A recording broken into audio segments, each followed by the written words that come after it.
Soyez les bienvenus à ce rendez-vous du Flash Info. Mesdames et messieurs, bonjour, vous êtes sur Kingo TV. Le Bénin enregistre la naissance d'un nouveau parti politique qui a pour nom les Bâtisseurs. La formation politique a été lancée ce samedi 21 octobre 2023 à Glo-Yekon Aga, dans la commune d'Abomey-Galarvik. Au cours de ce congrès, les délégués ont procédé au toilettage des tests réglementaires. Ils ont également mis sur pied un comité national de transition composé de 13 membres avec Bouraïman Abdou Karim comme président.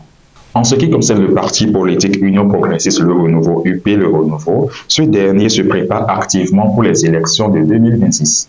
L'assurance a été donnée par le député Marcien Djeigo, député à l'Assemblée nationale et membre de la direction exécutive du parti. Le vendredi 10 novembre 2023, à partir de 19 h, Cotonou abritera la première édition de la grande soirée des enchères actuarielles, un GSEA-2023. Ce sera à l'issue du séminaire de formation placé sous le thème « Contribution de l'assurance, d'essai à l'inclusion financière en Afrique ». De ce qui est des innovations en relations publiques, Kwame Senou honore le Bénin. La 9e édition du classement des innovations en matière de relations publiques, une initiative du Provoque Média, l'une des publications de l'industrie des relations publiques au plan international, a livré son verdict pour l'année 2023. Intéressons-nous à présent à la religion, où la communauté catholique Saint-Jean-Paul II a franchi une importante étape de son histoire le dimanche 22 octobre 2023.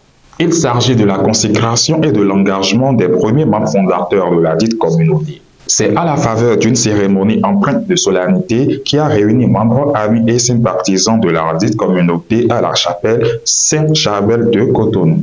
À la Cour suprême, Astrid Dodé-Guénon décroche le prix de l'excellence. La vice-présidente de la République du Bénin, Mariam Chabi Talata, a présidé le vendredi 20 octobre 2023 la cérémonie de remise de prix aux 5 lauréats du jeu concours Prix de l'excellence de la Cour suprême au siège de l'institution à Porto Novo. À cette même date, la Cour suprême a effectué sa rentrée judiciaire 2023-2024. C'est toujours la vice-présidente de la République du Bénin, Mariam Chabi Talata, qui a présidé la cérémonie officielle au siège de l'institution à Porto Novo. À cette occasion, le président de la haute juridiction, Victor Darcy Adossou, a présenté le bilan de l'année judiciaire 2023-2024. À cette occasion, le président de la haute juridiction, Victor Darcy Adossou, a présenté le bilan judiciaire de l'année écoulée.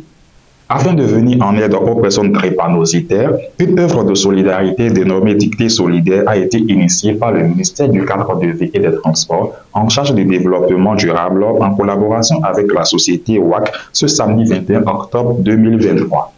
Il s'agissait d'un concours de dictée qui s'est déroulé à l'hôtel Golden Tulip de Cotonou en présence d'une kyrielle d'amateurs de belles plumes.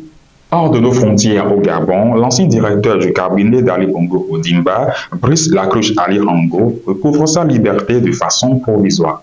Il est sorti de prison le vendredi 20 octobre 2023 après avoir y séjourné pendant près de 4 ans et plus d'une semaine après sa confrontation avec Sylvia Bongo Ondimba.